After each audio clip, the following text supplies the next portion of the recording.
మరి రేపు బడ్జెట్లో ఆంధ్రప్రదేశ్ రాష్ట్రానికి ఇవ్వబోతున్నటువంటి ఈ పెట్రో రిఫైనరీకి ఇచ్చే సందర్భంలో తెలంగాణ ప్రజలకు మొండి చేయి చూపిస్తారా? అంటే బీజేపీ ఒక జాతీయ పార్టీ కదా, అందరినీ సమానంగా చూస్తామని చెప్తారు కదా. మరి విభజన చట్టంలో షెడ్యూల్ 13 లోపట తెలంగాణకి ఏమి ఇవ్వాలి, ఆంధ్రప్రదేశ్కి ఏమి ఇవ్వాలి చాలా స్పష్టంగా చెప్పారు. మరి ఈ హామీని ఎందుకు నిలబెట్టుకోవడం లేదు?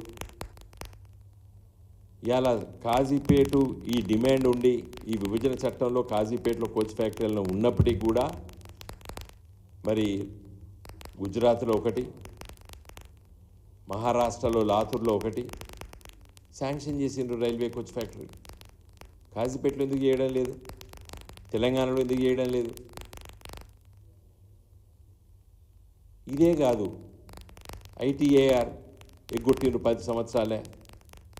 పదుల సంఖ్యలో మేము పోయి మరి రిప్రజెంటేషన్స్ చేసినాం. కొత్త జిల్లాలకి నవోదయ విద్యాలయాలు రావాలి. తెలంగాణ రాష్ట్రం ఏర్పడ్డ తర్వాత తొలి ముఖ్యమంత్రి కేసీఆర్ గారు కొత్త జిల్లాలు ఏర్పాటు చేసిండ్రు. నవోదయ విద్యాలయాలు అంటే గ్రామీణ ప్రాంతాల్లో చదువుకున్నటువంటి పిల్లలకి మాత్రమే రెసిడెన్షియల్ స్కూల్స్ అవి. ఇలాగా మారుమూల జిల్లాలు ఆసిఫాబాదు, భూపాలపల్లి, నారాయణపేట అంటే దూర ప్రాంతాల్లో ఉన్నటువంటి గ్రామీణ ప్రాంతాల్లో ఉన్నటువంటి జిల్లాలను చేసి కేసీఆర్ అభివృద్ధి పందాల్లో తీసుకుపోయేదానికి ఆలోచన చేసి పదుల సంఖ్యలో మరి విజ్ఞప్తి పత్రాలు ఇచ్చినాం మంత్రులకి, ప్రధానమంత్రి గారికి. నేనే పార్లమెంట్లో 10 సార్లు మాట్లాడిన నవోదయ విద్యాలయాలు కావాలని. మరి ఈ బడ్జెట్ సమావేశాలు రేపు 23 నుంచి వస్తున్నాయి. మరి ఈ బీజేపీ ఎంపీలు 8 మంది గెలిచిండ్రు. నిన్న వాళ్ళ కార్యవర్గ సమావేశాల్లో కూడా ఈ ఒక్కటి వీటి గురించి మాట్లాడలేదు. నిన్న వాళ్ళ పత్రికలు అన్నీ చూసిన కేవలం రాజకీయం. మళ్ళా తెలంగాణలో అధికారం మనదే. అధికారం ఇచ్చింది కదా, ఇంకా 5 ఏళ్ల వరకు ఇప్పుడు ఎన్నికలే లేవు. మళ్ళీ అధికారం గురించి ఎందుకు మాట్లాడాలి మీరు? ఈ అభివృద్ధి గురించి మాట్లాడండి.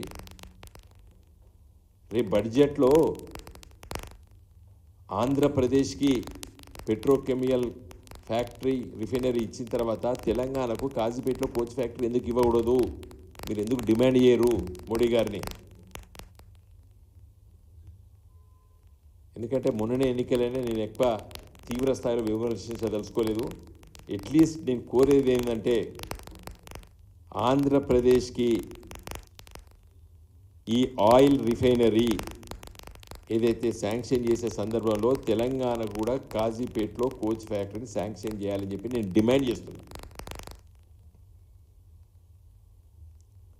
రేపు బడ్జెట్లో వస్తుందని చెప్పి ఈ పత్రికా ముఖంగా మరి ఇది చాలా పెద్ద వార్త వచ్చింది పేపర్లో.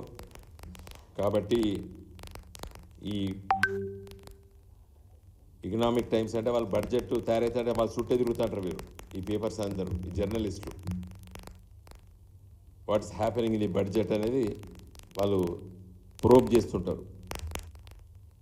మరి అలాంటి ప్రముఖ పత్రిక మరి ప్రచురించింది ఇన్ని వేల కోట్ల రూపాయలు BPCL Bharat petroleum corporation limited కోస్తా తీరాన మరి ఏర్పాటు చేస్తుంది ఆంధ్రప్రదేశ్ కని.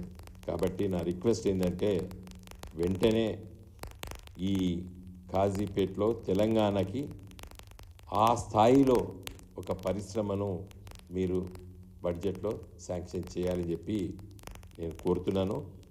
మిగతా విషయాలు ఏవైతే ఎగ్గొట్టినో చాలా రోజుల నుంచి అవన్నీ కూడా ఈ వచ్చే కొంతకాలం వరకైనా రాజకీయాలు, ఎన్నికలు, రాజకీయాలు పక్కబెట్టి ఈ అభివృద్ధి వైపు ఆలోచించాలని చెప్పి ఒక తెలంగాణ ఉద్యమకారుడిగా, అభివృద్ధిని ఆకాంక్షించేవాడిగా నా విజ్ఞప్తి. జై తెలంగాణ.